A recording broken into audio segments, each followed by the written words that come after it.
द्वारा नरसिंह भगवान की स्तुति। नारद जी कहते हैं, इस प्रकार ब्रह्मा शंकर आदि सभी देवगण नरसिंह भगवान के क्रोधावेश को शांत न कर सके और न उनके पास जा सके। किसी को उसका ओर छोर नहीं दिखता था।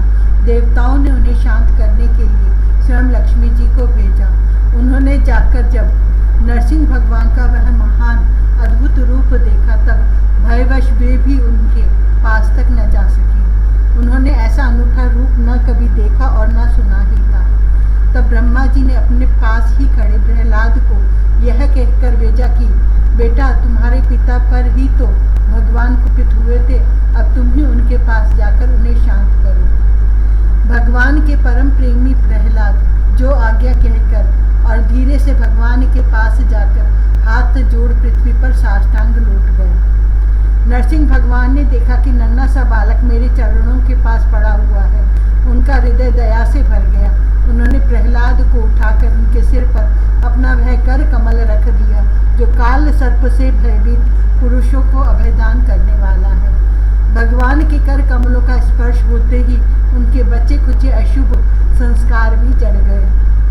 तत्काल उन्हें परमात्म तत्व का साक्षात्कार हो गया। उन्होंने बड़े प्रेम और आनंद में मग्न होकर भगवान के चरण कमलों को अपने हृदय में धारण किया।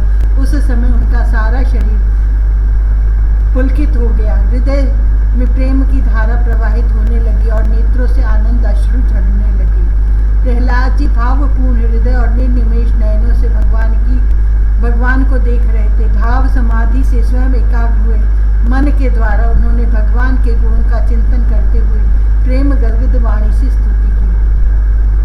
प्रहलाद जी ने कहा, ब्रह्मा आदि देवता, ऋषि मुनि और सिद्ध पुरुषों की बुद्धि निरंतर सत्व गुण में ही स्थित रहती है, फिर भी वे अपनी धारा प्रवाह स्तुति और अपने विविध गुणों से आपको अब तक भी संतुष्ट नहीं कर सके। फिर मैं तो घोर असुर जाति में उत्पन्न हुआ हूँ, क्या आप मुझसे संतुष्ट हो सकते हैं? मैं समझता हूँ कि धन, कुलीनता, रूप, तप, विद्या, ओज, तेज, प्रभाव, बल, पौरुष, बुद्धि और योग, ये सभी गुण परम पुरुष भगवान को संतुष्ट करने में समर्थ नहीं है। परंतु भक्ति से तो भगवान गजेंद्र पर भी संतुष्ट हो गए थे। मेरी समझ से इन 12 गुणों से युक्त ब्राह्मण भी यदि भगवान कमलनाभ के चरण कमलों से विमुख हो तो उससे वह चांडाल श्रेष्ठ है, जिसने अपने मन, वचन, कर्म, धन और प्राण भगवान के चरण कर रखे हैं। क्योंकि वह चांडाल तो अपने कुल तक को पवित्र कर देता है और बड़प्पन का अभिमान रखने वाला वह ब्राह्मण अपने को भी पवित्र नहीं कर सकता। सर्वशक्तिमान प्रभु अपने स्वरूप के साक्षात्कार से ही परिपूर्ण है। उन्हें अपने लिए क्षुद्र पुरुषों से पूजा ग्रहण करने की आवश्यकता नहीं है। वे करुणावश ही भोले भक्तों के हित के लिए उनके द्वारा की गई पूजा स्वीकार कर लेते हैं। जैसे अपने मुख का सौंदर्य दर्पण में दिखने वाले प्रतिबिंब को भी सुंदर बना देता है, वैसे ही भक्त भगवान के प्रति जो जो सम्मान प्रकट करता है वह उसे ही प्राप्त होता है। इसलिए सर्वथा अयोग्य और अनधिकारी होने पर भी मैं बिना किसी शंका के अपनी बुद्धि के अनुसार सब प्रकार से भगवान की महिमा का वर्णन कर रहा हूँ। इस महिमा के गान का ही ऐसा प्रभाव है कि अविद्यावश संसार चक्र में पड़ा हुआ जीव तत्काल पवित्र हो जाता है। भगवान, आप सत्व गुण के आश्रय हैं। ये ब्रह्मा आदि सभी देवता आपके आज्ञाकारी भक्त हैं। ये हम दैत्यों की तरह आपसे द्वेष नहीं करते। प्रभु, आप बड़े बड़े सुंदर सुंदर अवतार ग्रहण करके इस जगत के कल्याण एवं अभ्युदय के लिए तथा उसे आत्मानंद की प्राप्ति कराने के लिए अनेकों प्रकार की लीलाएं करती हैं। जिस असुर को मारने के लिए आपने क्रोध किया था वह मारा जा चुका। अब आप अपना क्रोध शांत कीजिए। जैसे बिच्छू और सांप की मृत्यु से सज्जन भी सुखी ही होते हैं, वैसे ही इस दैत्य के संहार से सभी लोगों को बड़ा सुख मिला है। अब सब आपके शांत स्वरूप के दर्शन की बाट जोह रहे हैं। नरसिंह देव, भय से मुक्त होने के लिए भक्तजन आपके इस रूप का स्मरण करेंगे। परमात्मन, आपका मुख बड़ा भयावना है, आपकी जीभ लपलपा रही है, आंखें सूर्य के समान है, भौहें चढ़ी हुई है, बड़ी पैनी दाढ़ें हैं, आंतों की माला, खून से लथपथ गर्दन के बाल, बर्छे की तरह सीधे खड़े कान और दिग्गजों को भी भयभीत कर देने वाला सिंहनाद एवं शत्रुओं को फाड़ डालने वाला आपके इन नखों को देखकर मैं तनिक भी भयभीत नहीं हुआ हूँ। दीन बंधो, मैं भयभूत हूँ तो केवल इस असह्य और उग्र संसार चक्र में पिसने से। मैं अपने कर्म पाशों से बंधकर इन भयंकर जंतुओं के बीच में डाल दिया गया हूँ। मेरे स्वामी, आप प्रसन्न होकर मुझे कब अपने उन चरण कमलों में बुलाएंगे जो समस्त जीवों की एकमात्र शरण और मोक्ष स्वरूप है। अनंत मैं जिन जिन योनियों में गया, उन सभी योनियों में प्रिय के वियोग और अप्रिय के संयोग से होने वाले शोक की आग में झुलसता रहा। उन दुखों को मिटाने की जो दवा है वह भी दुख रूप ही है। मैं न जाने कब से अपने से अतिरिक्त वस्तुओं को आत्मा समझकर इधर उधर भटक रहा हूँ। अब आप ऐसा साधन बतलाइए जिससे कि आपकी सेवा भक्ति प्राप्त कर सकूं। प्रभु, आप हमारे प्रिय हैं, अहेतुक हितैषी सुहृद हैं। आप ही वास्तव में सबके परम आराध्य हैं। मैं ब्रह्मा जी के द्वारा गाई हुई आपकी लीला कथाओं का गान करता हुआ बड़ी सुगमता से रागादि प्राकृत गुणों से मुक्त होकर इस संसार की कठिनाइयों को पार कर जाऊंगा, क्योंकि आपके चरण युगलों में रहने वाले भक्त परम हंस महात्माओं का संग तो मुझे मिलता ही रहेगा। भगवान नरसिंह, इस लोक में दुखी जीवों का दुख मिटाने के लिए जो उपाय माना जाता है वह आपके उपेक्षा करने पर एक क्षण के लिए ही होता है। यहाँ तक कि माँ बाप बालक की रक्षा नहीं कर सकते, औषधि रोग नहीं मिटा सकती और समुद्र में डूबते हुए को नौका नहीं बचा सकती। सत्व आदि गुणों के कारण भिन्न भिन्न स्वभाव के जितने भी ब्रह्मादि श्रेष्ठ और कालादि कनिष्ठ करता है, उनको प्रेरित करने वाले आप ही हैं। वे आपकी प्रेरणा से जिस आधार में स्थित होकर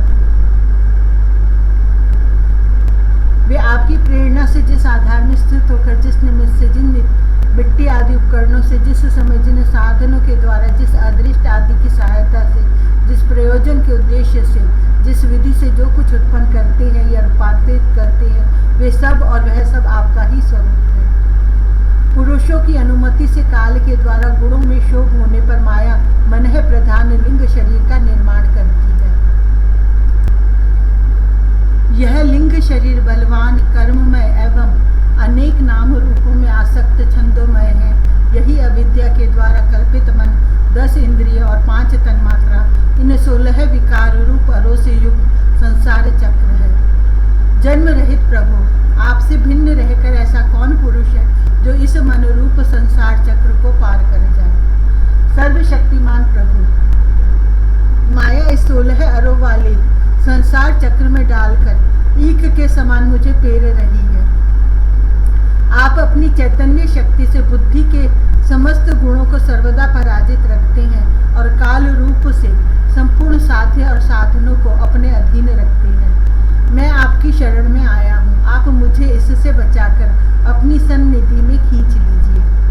भगवान, जिनके लिए संसारी लोग बड़े लालायित रहते हैं, स्वर्ग में मिलने वाली समस्त लोकपालों की वह आयु, लक्ष्मी और ऐश्वर्य मैंने खूब देखी है। जिस समय मेरे पिता तनिक क्रोध करके हंसते थे और उससे उनकी भौहें थोड़ी टेढ़ी हो जाती थी, तब उन स्वर्ग की संपत्तियों के लिए कहीं ठिकाना नहीं रह जाता था, वे लुटती फिरती थी। किंतु आपने मेरे उन पिता को भी मार डाला, इसलिए मैं ब्रह्मलोक तक की आयु, लक्ष्मी, ऐश्वर्य और वे इंद्रिय भोग जिन्हें संसार के प्राणी चाहा करते हैं, नहीं चाहता, क्योंकि मैं जानता हूँ कि अत्यंत शक्तिशाली काल का रूप धारण करके आपने उन्हें ग्रस रखा है। इसलिए मुझे आप अपने दासों की सन्निधि में ले चलिए। विषय भोग की बातें सुनने में ही अच्छी लगती हैं, वास्तव में वे मृग तृष्णा के जल के समान नितांत असत्य है, और यह शरीर भी जिससे वे भोग भोगे जाते हैं अगणित रोगों का उद्गम स्थान है। कहाँ वे मिथ्या विषय भोग और कहाँ यह रोग युक्त शरीर। इन दोनों की क्षणभंगुरता और असारता जानकर भी मनुष्य इनसे विरक्त नहीं होता। वह कठिनाई से प्राप्त होने वाले भोग के नन्हे नन्हे मधु बिंदुओं से अपनी कामना की आग बुझाने की चेष्टा करता है। प्रभु, कहाँ तो इस तमोगुणी असुर वंश में रजोगुण से उत्पन्न हुआ मैं, और कहाँ आपकी अनंत कृपा। धन्य है आपने अपना परम प्रसाद स्वरूप और सकल संतापहारी वह कर कमल मेरे सिर पर रखा है, जिसे आपने ब्रह्मा, शंकर और लक्ष्मी जी के सिर पर भी कभी नहीं रखा। दूसरे संसारी जीवों के समान आप में छोटे बड़े का भेदभाव नहीं है, क्योंकि आप सबके आत्मा और अकारण प्रेमी हैं। फिर भी कल्प वृक्ष के समान आपका कृपा प्रसाद भी सेवन भजन से ही प्राप्त होता है। सेवा के अनुसार ही जीवों पर आपकी कृपा का उदय होता है, उसमें जातिगत उच्चता या नीचता कारण नहीं है। भगवान, यह संसार एक ऐसा अंधेरा कुआं है जिसमें काल रूप सर्प डसने के लिए सदा तैयार रहता है। विषय भोगों की इच्छा वाले पुरुष उसी में गिरे हुए हैं। मैं भी संगवश उसके पीछे उसी में गिरने जा रहा था, परंतु भगवान देव ऋषि नारद ने मुझे अपनाकर बचा लिया। तब भला मैं आपके भक्त जनों की सेवा कैसे छोड़ सकता हूँ।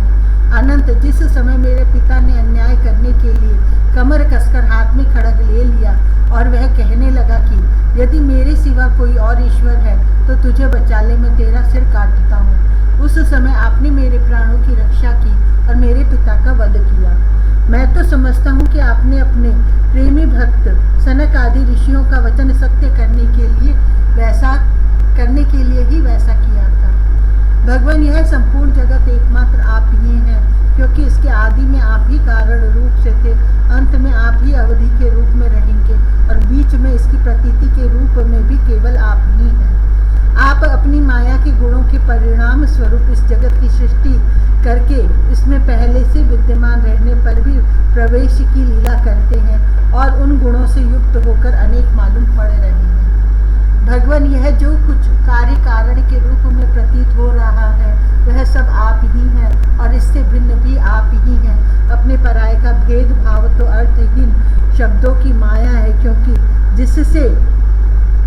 जिसका जन्म, स्थिति, लय और प्रकाश होता है वह उसका स्वरूप ही होता है। जैसे बीज और वृक्ष कारण और कार्य की दृष्टि से भिन्न भिन्न है, तो भी गंध तन मात्र की दृष्टि से दोनों एक ही है। भगवान, आप इस संपूर्ण विश्व को स्वयं ही अपने में समेटकर आत्म सुख का अनुभव करते हुए निष्क्रिय होकर प्रलयकालीन जल में शयन करते हैं। उस समय अपने स्वयं सिद्ध योग के द्वारा बाह्य दृष्टि को बंद कर आप अपने स्वरूप के प्रकाश में निद्रा को विलीन कर लेते हैं और तुरीय ब्रह्म पद में स्थित रहते हैं। उस समय आप न तो तमोगुण से ही युक्त होते और न तो विषयों को ही स्वीकार करते हैं। आप अपनी काल शक्ति से प्रकृति के गुणों को प्रेरित करते हैं, इसलिए यह ब्रह्मांड आपका ही शरीर है। पहले यह आप में ही लीन था। जब प्रलयकालीन जल के भीतर शेष शैया पर शयन करने वाले आपने योग निद्रा की समाधि त्याग ली, तब वट के बीज से विशाल वृक्ष के समान आपकी नाभि से ब्रह्मांड कमल उत्पन्न हुआ। उस पर सूक्ष्मदर्शी ब्रह्मा जी प्रकट हुए। जब उन्हें कमल के सिवा और कुछ भी दिखाई न पड़ा, तब अपने में बीज रूप से व्याप्त आपको वे न जान सके और आपको अपने से बाहर समझकर जल के भीतर घुसकर 100 वर्ष तक ढूंढते रहे, परंतु वहां उन्हें कुछ नहीं मिला। यह ठीक ही है, क्योंकि अंकुर उग आने पर उसमें व्याप्त बीज को कोई बाहर अलग कैसे देख सकता है। ब्रह्मा को बड़ा आश्चर्य हुआ। वे हार कर कमल पर बैठ गए।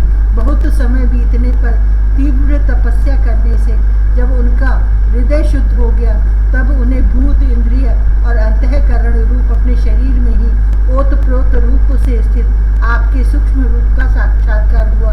ठीक वैसे ही जैसे पृथ्वी में व्याप्त उसकी अति सूक्ष्म तन्मात्रा गंध का होता है। विराट पुरुष सहस्रों मुख, चरण, सिर, हाथ, जंघा, नासिका, मुख, कान, नेत्र, आभूषण और आयुधों से संपन्न था। 14 लोक उसके विभिन्न अंगों के रूप में शोभायमान थे। वह भगवान की एक लीलामयी मूर्ति थी। उसे देखकर ब्रह्मा जी को बड़ा आनंद हुआ। रजोगुण और तमोगुण रूप मधु और कैठव नाम के 2 बड़े बलवान दैत्य थे। जब वे वेदों को चुराकर ले गए, तब आपने हयग्रीव अवतार ग्रहण किया और उन दोनों को मारकर सत्व गुण रूप श्रुतियां ब्रह्मा जी को लौटा दी। वह सत्व गुण ही आपका अत्यंत प्रिय शरीर है।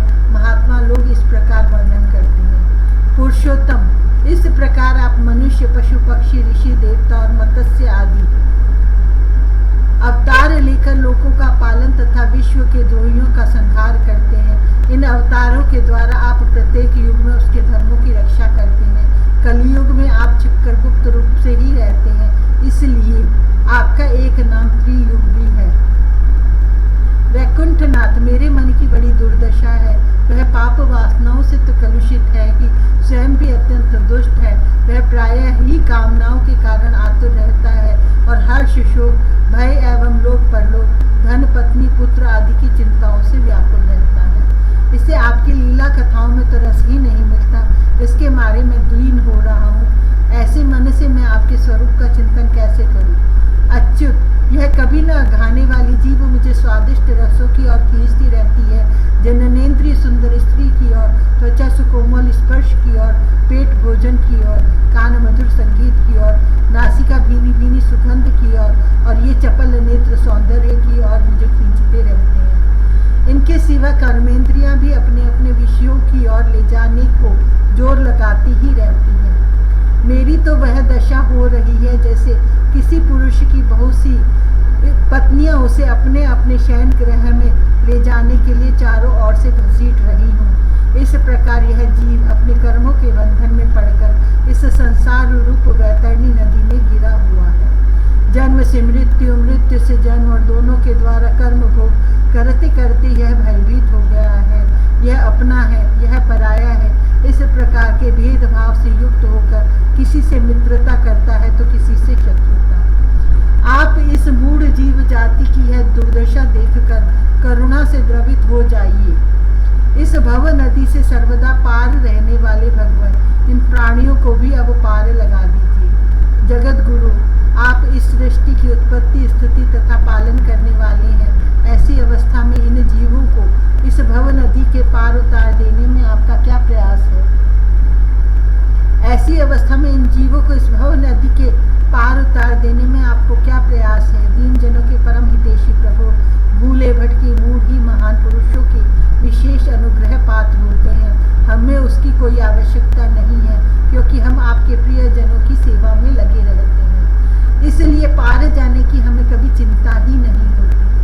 परमात्मन, इस भव वैतरणी से पार उतरना दूसरे लोगों के लिए अवश्य ही कठिन है, परंतु मुझे तो तनिक भी भय नहीं है, क्योंकि मेरा चित्त इस वैतरणी में नहीं, आपकी उन लीलाओं के गान में मग्न रहता है, जो स्वर्गीय अमृत को भी तिरस्कृत करने वाली परमामृत स्वरूप है। मैं उन मूढ़ प्राणियों के लिए शोक कर रहा हूँ, जो आपके गुणगान से विमुख रहकर इंद्रियों के विषयों का मायामय झूठा सुख प्राप्त करने के लिए अपने सिर पर सारे संसार का भार ढोते रहते हैं। मेरे स्वामी, बड़े बड़े ऋषि मुनि तो प्रायः अपने मुक्ति के लिए निर्जन वन में जाकर मौन व्रत धारण कर लेते हैं। वे दूसरों की भलाई के लिए कोई विशेष प्रयत्न नहीं करते, परंतु मेरी दशा तो दूसरी ही हो रही है।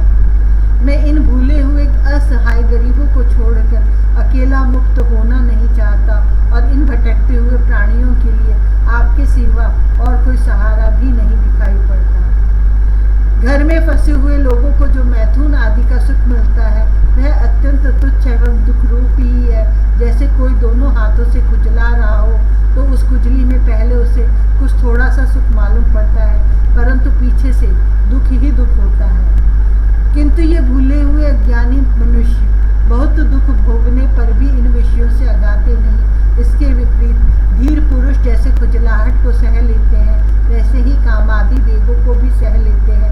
सहने से ही उनका नाश होता है। पुरुषोत्तम, मोक्ष के 10 साधन प्रसिद्ध हैं। मौन, ब्रह्मचर्य, शास्त्र श्रवण, तपस्या, स्वाध्याय, स्वधर्म पालन, युक्तियों से शास्त्रों की व्याख्या, एकांत सेवन, जप और समाधि। परंतु जिनकी इंद्रियां वश में नहीं है, उनके लिए ये सब जीविका के साधन व्यापार मात्र रह जाते हैं, और दंभियों के लिए तो जब तक उनकी पोल खुलती नहीं, तभी तक ये जीवन निर्वाह के साधन रहते हैं, और भंडाफोड़ हो जाने पर वह भी नहीं। वेदों ने बीज और अंकुर के समान आपके 2 रूप बताए हैं, कार्य और कारण।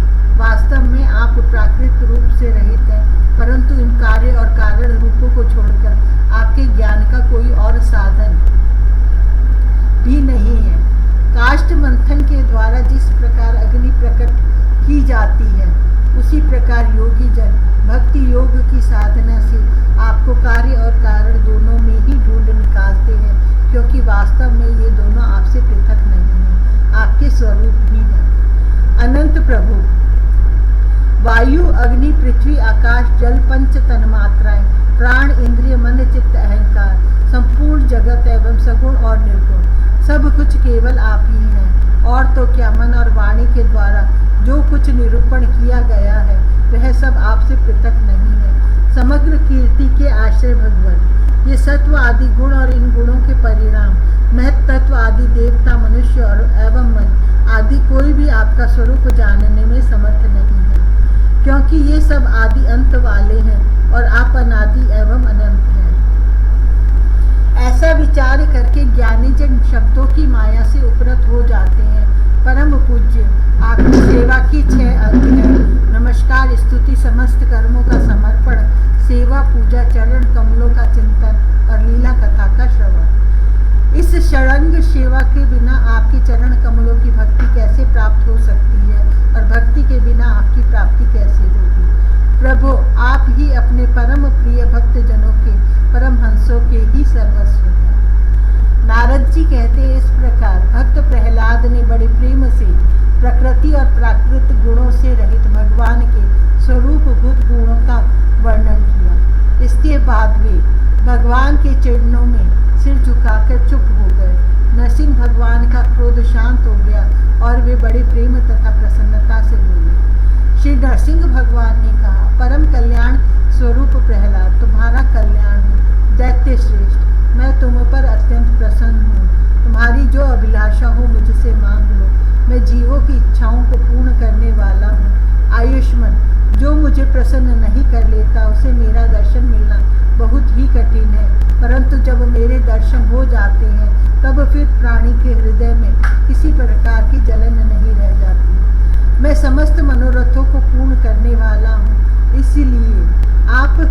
इसीलिए सब कल्याणकामी परम भाग्यवान साधुजन जितेंद्रिय होकर अपने समस्त वृत्तियों से मुझे प्रसन्न करने का ही यत्न करते हैं। असुर कुल भूषण प्रहलाद जी भगवान के अनन्य प्रेमी थे, इसलिए बड़े बड़े लोगों को प्रलोभन में डालने वाले वरों के द्वारा प्रलोभित किए जाने पर भी उन्होंने उनकी इच्छा नहीं की।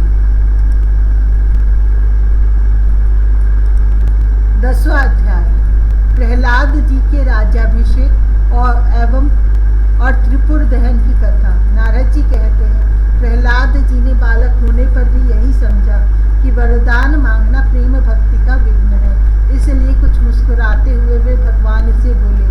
प्रहलाद जी ने कहा, प्रभु, मैं जन्म से ही विषय भोगों में आसक्त हूँ। अब मुझे इन वरों के द्वारा आप लुभाइए नहीं। मैं उन भोगों के संग से डरकर उनके द्वारा होने वाली तीव्र वेदना का अनुभव कर उनसे छूटने की अभिलाषा से ही आपकी शरण में आया हूँ।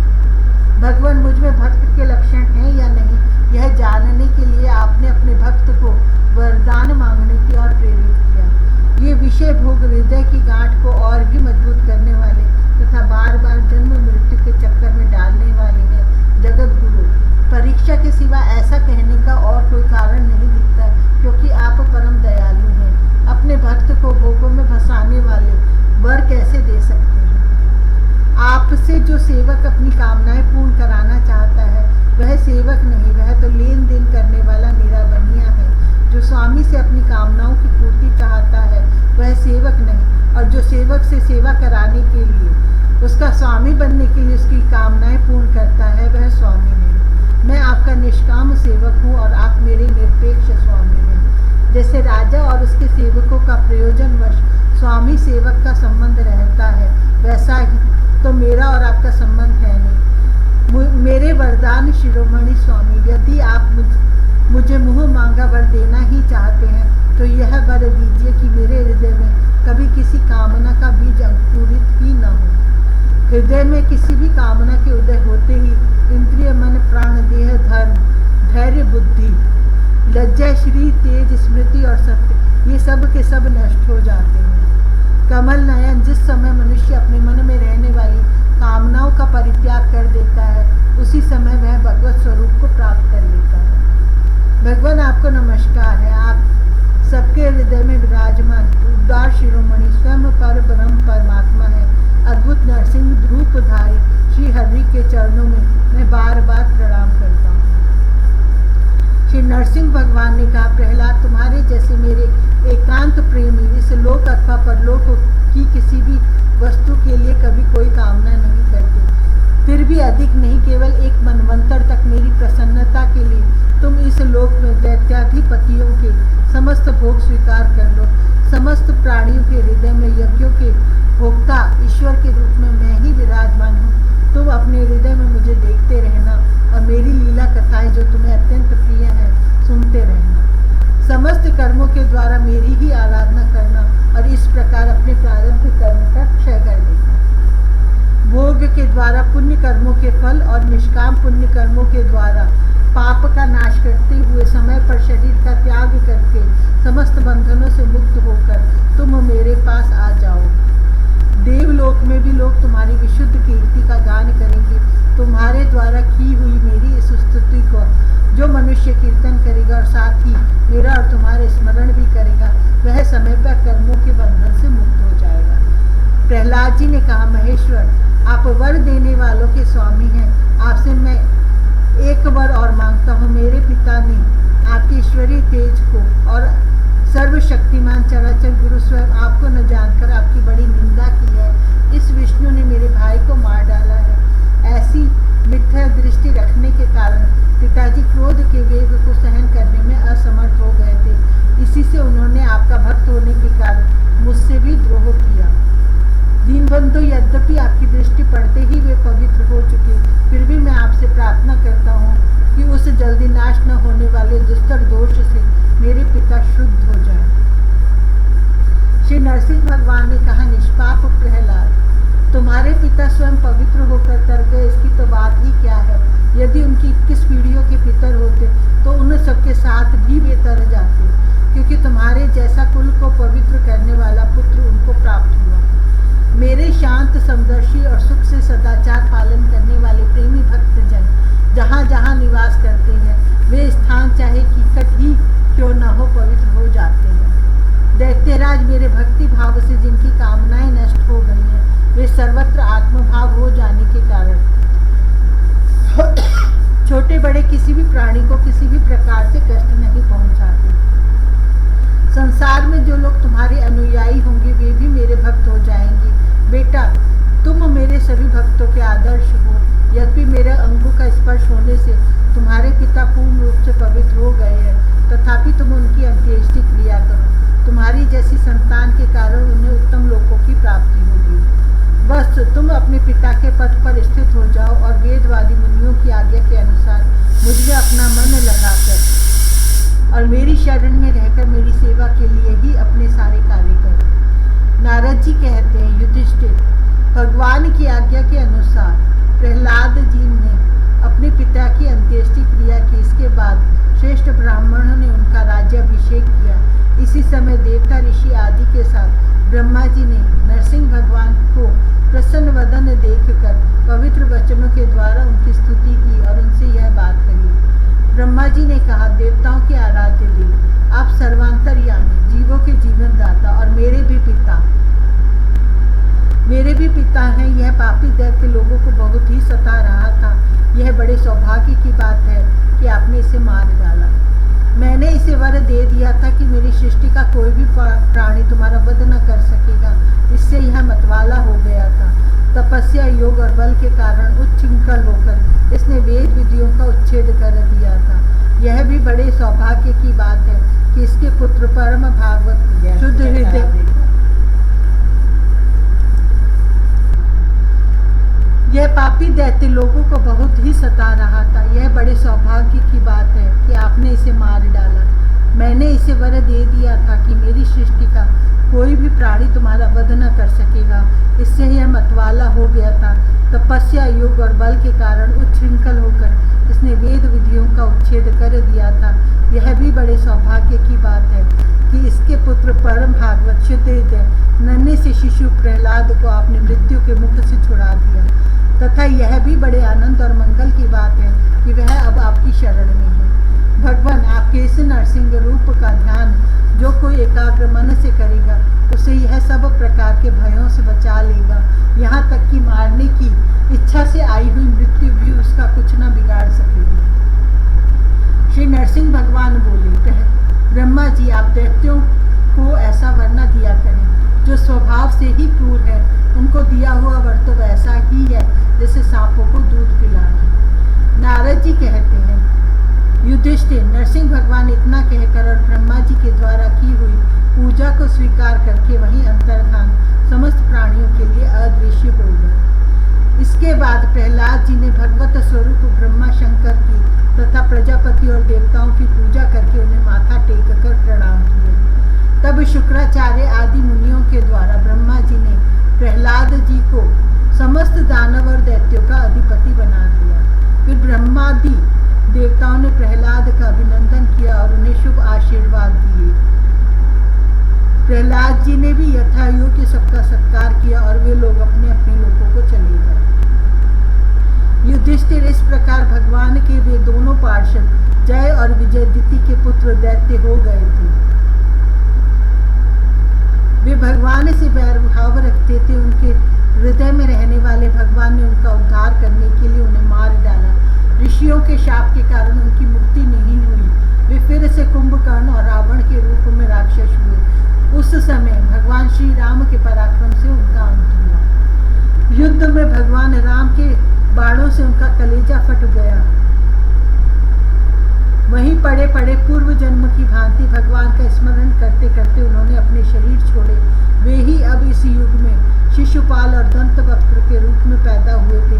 भगवान के प्रति वैर भाव होने के कारण तुम्हें सामने ही वे उनमें समा गए। युधिष्ठिर, श्री कृष्ण से शत्रुता रखने वाले सभी राजा अंत समय में श्री कृष्ण के स्मरण से तद्रुप होकर अपने पूर्वकृत पापों से सदा के लिए मुक्त हो गए। जैसे भृंगी के द्वारा पकड़ा हुआ कीड़ा भय से ही उसका स्वरूप प्राप्त कर लेता है, जिस प्रकार भगवान के प्यारे भक्त अपनी भेद भाव रहित अनन्य भक्ति के द्वारा भगवत स्वरूप को प्राप्त कर लेते हैं, वैसे ही शिशुपाल आदि नरपति भी भगवान के वैर भाव जनित अनन्य चिंतन से भगवान के सारूप्य को प्राप्त हो गए। युधिष्ठिर, तुमने मुझसे पूछा था कि भगवान करने वाले शिशुपाल आदि को उनके सारूप्य की प्राप्ति कैसे हुई। उसका उत्तर मैंने तुम्हें दे दिया। ब्रह्मण्य देव परमात्मा श्री कृष्ण का यह परम पवित्र अवतार चरित्र है। इसमें हिरण्याक्ष और हिरण्यकशिपु इन दोनों दैत्यों के वध का वर्णन है। इस प्रसंग में भगवान के परम भक्त प्रहलाद का चरित्र भक्ति, ज्ञान, वैराग्य एवं संसार की सृष्टि, स्थिति और प्रलय के स्वामी श्री हरि के यथार्थ स्वरूप तथा उनके दिव्य गुण एवं लीलाओं का वर्णन है। इस आख्यान में देवता और दैत्यों के पदों में काल क्रम से जो महान परिवर्तन होता है उसका भी निरूपण किया गया है, जिसके द्वारा भगवान की प्राप्ति होती है। उस भागवत धर्म का भी वर्णन है। अध्यात्म के संबंध में भी सभी जानने योग्य बातें इसमें हैं। भगवान के पराक्रम से पूर्ण इस पवित्र आख्यान को जो कोई पुरुष श्रद्धा से कीर्तन करता और सुनता है वह कर्म बंधन से मुक्त हो जाता है।